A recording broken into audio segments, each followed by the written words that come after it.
The real meaning was it was the beginning of the suffragist movement, because the first real suffragist movement where women get the right to vote occurred in 1848 in Seneca, New York. And this was an outgrowth of that. It also changed the way a lot of people looked at the roles of women in society, because a lot of what happened in the 1970s also happened in the 1870s.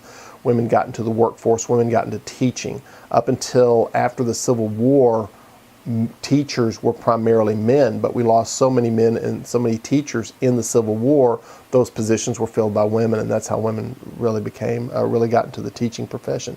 And so then the Industrial Revolution came along, and a lot of women developed a lot of independence. A lot of them stayed in the teaching profession, and the men took up the manufacturing jobs.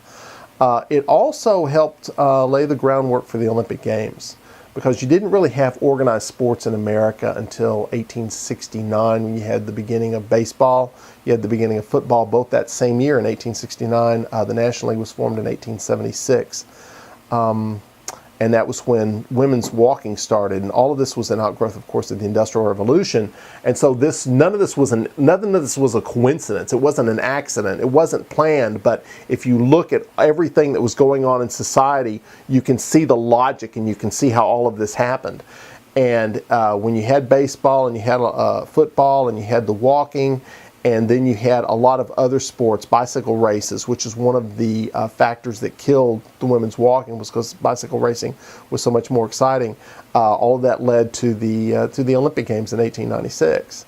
And of course, the increased presence of women in society, into working society, into just societal endeavors, that led to them getting the vote in 1920. So this was really important. It was an important part of our history. It was an important part of helped define who we are until the 20th century and even today. And it's kind of sad that it's been forgotten, because I think it was critical in that growth. And I think this story needs to be told.